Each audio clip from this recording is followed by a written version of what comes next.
Welcome to Not Your Average Counsellor, the space where we tackle the unfiltered, often messy realities of love, relationships, and human connection. I'm V Vinci, and I am not your run-of-the-mill counsellor. With over a decade of experience working with clients and my own lived experiences to draw from, I help people all their hidden parts, the good, the bad, and the ugly. Because only when we face our truth can we step into our most authentic selves. This series, Messy Truths, is where we dive headfirst into the things we're all thinking, but nobody's brave enough to say out loud. You know, those 2 a.m. thoughts that make you question everything about your relationship, your choices, your sanity. We're breaking down the tough questions people are often afraid to ask. The ones that make you squirm, laugh nervously, and then immediately text your friend saying, "Oh my God, did you hear that episode?" We'll explore the emotional, psychological, and social dynamics at play. Have you ever wondered if it's manipulative to use your partner's insecurities to win arguments? Or questioned whether you should stay with someone who refuses to work on their mental health? If you've ever found yourself thinking, is it selfish to not want children when my partner desperately does? Or should I fake orgasms to protect my partner's feelings? You're not alone, and you're definitely in the right place.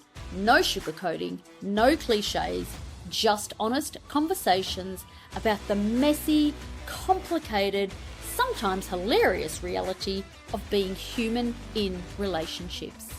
This is where your inside thoughts finally get their moment in the spotlight. Let's get uncomfortable together. Hello and welcome back to Not Your Average Counsellor. I'm V Vinci, and this is the space where we explore the real, messy and often uncomfortable truths about relationships, human behaviour, and the choices we make when we're in love. So, today we are diving into a very modern relationship dilemma. Is sliding into someone's DMs while you're in a relationship always cheating? So, at first glance, it can seem harmless. A quick reply to someone's story, a casual message, maybe just reacting with a laughing emoji or a fire emoji. But in reality, it's rarely that simple. Because what looks like a small digital interaction can sometimes carry emotional weight that's far bigger than the message itself. For many couples today, private messaging sits in a very grey zone. It's not physical infidelity, but it can still feel like a betrayal. So the real question isn't what was said. Often the deeper question is, why was it said? And what does it mean for the relationship? So let's unpack it together. The digital grey zone. Technology has changed the way we interact with people. Before social media, if you wanted to privately connect with someone outside your relationship, it required a hell of a lot more effort. There were phone calls, meetups, or obvious communication. Now it can happen instantly. Sliding into DMs might mean responding to someone's Instagram story, starting a casual chat, reacting to posts repeatedly until a conversation begins. These interactions often feel small and insignificant, but they create private spaces between two people that others can't easily see. And that is exactly where things become complicated. Because the digital world allows emotional connections to develop quietly and quickly. What starts as something casual can sometimes evolve into something far more personal or far more intimate and way more secretive than people initially intended it. And this is why this topic sparks such strong reactions in relationships. So, you really got to look at intent behind this stuff. Whenever someone messages another person while in a relationship, the first question many people ask is, what was the intent? Now, intent can vary widely. Sometimes people genuinely reach out because they're bored or looking for harmless conversation. Sometimes they enjoy the small boost of validation when someone responds positively. Other times they may be seeking, more substantial emotional connection that feels missing in their relationship. And occasionally they already know that there's a level of attraction there. So intent matters. But here's something important to remember. Intent doesn't always erase impact. So you might think that something was harmless, but your partner may experience it very differently. Because relationships are built not only on what we mean to do, but on how our actions affect the person we love. So one of the biggest misunderstandings about cheating is the belief that it has to be physical to matter. In reality, emotional cheating is just as painful. Emotional cheating happens when someone begins sharing emotional intimacy, attention, or vulnerability with someone outside the relationship in ways that cross agreed boundaries. Private messaging can become a gateway for that kind of connection. At first, it might be playful banter, but then it becomes daily conversations. And then all of a sudden, personal problems are shared or frustrations about your relationship are mentioned and emotional closeness begins to grow. None of this involves physical contact, yet the emotional investment can become very real, and when that happens, the partner on the outside often feels deeply betrayed. Many people struggle to understand why their partner reacts strongly to online messaging. They might say, it was just a message or nothing happened. But for the partner who discovers those messages, the emotional impact can feel much bigger. Because what hurts isn't always the content of the message, it's what the behaviour represents. Private communication with someone else can feel like emotional energy is being redirected away from your relationship. It creates the sense that someone else is receiving attention, curiosity, or validation that should ultimately exist within the partnership. And when that happens, trust immediately starts to erode. One of the clearest indicators that a boundary is being crossed is secrecy. Ask yourself a simple question. Would you still send that message if your partner was sitting right beside you reading the message? Would you feel comfortable showing them the conversation? When people start deleting messages, hiding conversations, or feeling anxious about their partner seeing their phone, it usually signals that something deeper is happening. Sometimes the behaviour itself may not seem extreme, but the secrecy around it changes the meaning entirely. Transparency builds trust. Secrecy erodes it. Now, modern relationships have rules. And a big question that you really have to ask is, have we actually defined them? Because this is another challenge with digital communication, is that many couples never actually discuss what their boundaries are. They assume that they're on the same page, but assumptions create problems. We all know that old saying, and what is it? When you assume makes an ass out of you and me. Now, one partner might believe chatting with others is harmless. The other might see it as disrespectful or disloyal. Without clear conversations, these differences remain hidden until conflict arises. So questions worth exploring together might include, is it okay to message an ex occasionally? What about chatting regularly with someone you find attractive? Is liking someone's photos harmless, or does it carry a different meaning? What about if messages are deleted? What does that say about the intention behind them? These conversations will absolutely feel uncomfortable, but they create clarity, and clarity protects relationships. Now, when someone is confronted about messaging another person, there are often common explanations. It didn't mean anything. It was harmless. Everybody does it. Now, sometimes these explanations are true, but sometimes they mask deeper emotional dynamics. If someone consistently seeks attention or validation outside their relationship, it can indicate that unmet needs or emotional distance within the relationship exists. Attention feels intoxicating. Being noticed feels exciting.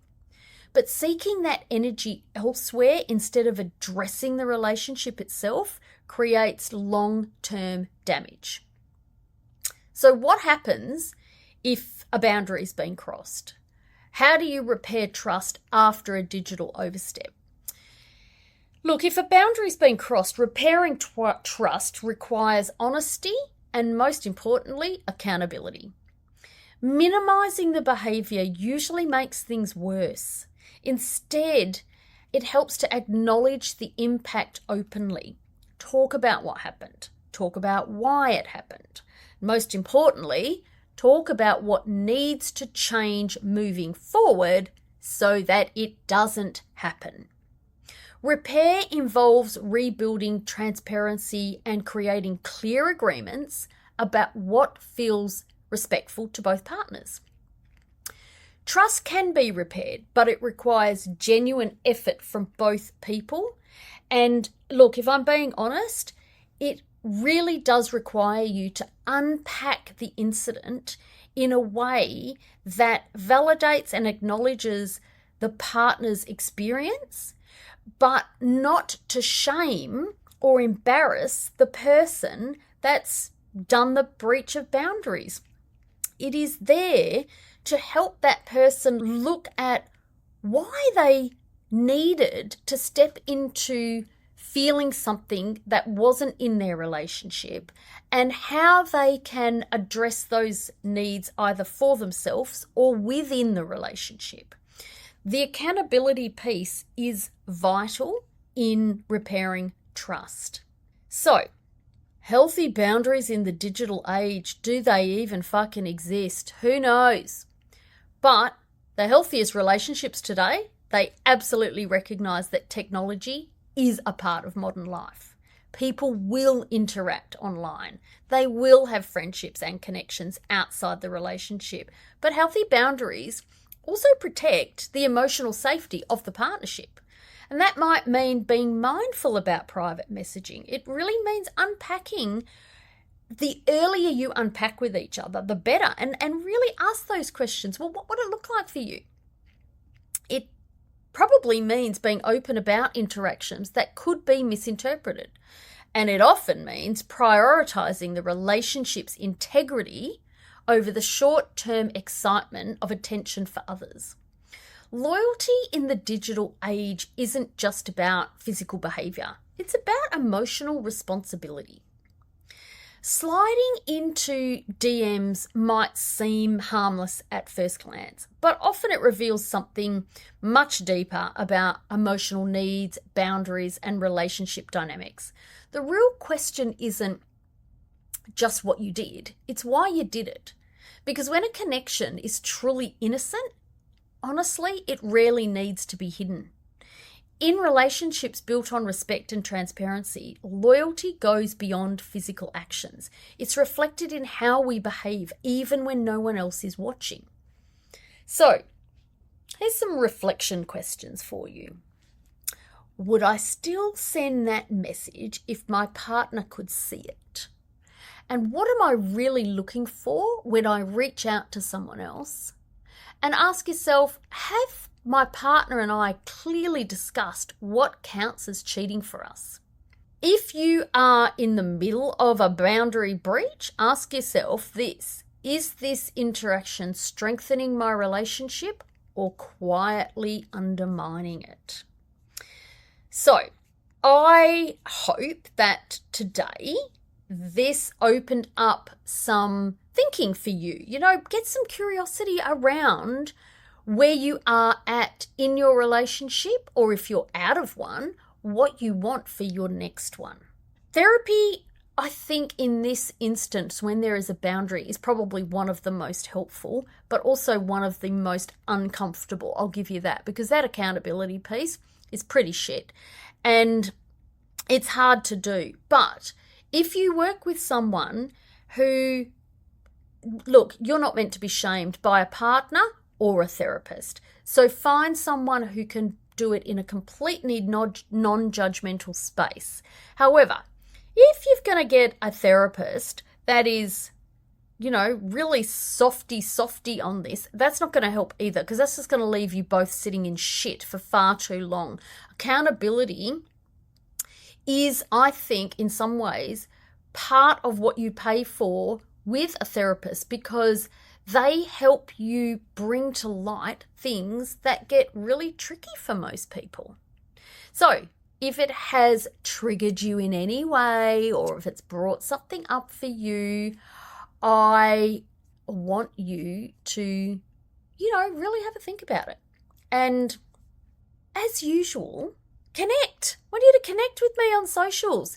I always love to hear the perspectives from you guys. And I know that there is, I always ask this, and you may look at my socials and go, no one ever messages her. But let me tell you, I get a lot of DMs sliding into my Insta, because most people don't want to go and put their comments in the public space, and I'm all up for that. Don't worry, hit me up with your DMs.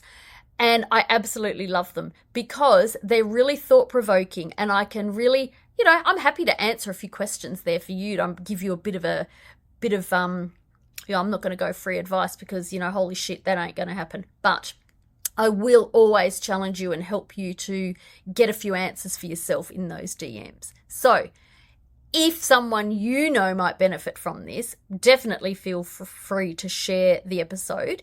And until next time, be kind to yourself and remember that you matter. See ya. One of my big goals for this year is to get this podcast into the ears of more people who genuinely need it. So if this episode has made you think, feel, or see things a little differently, I need to ask you a favour. Follow it, rate it, leave a comment, or share it with someone who might need it too. The more you pay it forward, the more I get to keep doing what I do, and hopefully help a few more people along the way. And don't stop there. Be sure to tag me at @VVincieTherapist so that I can see and connect with you.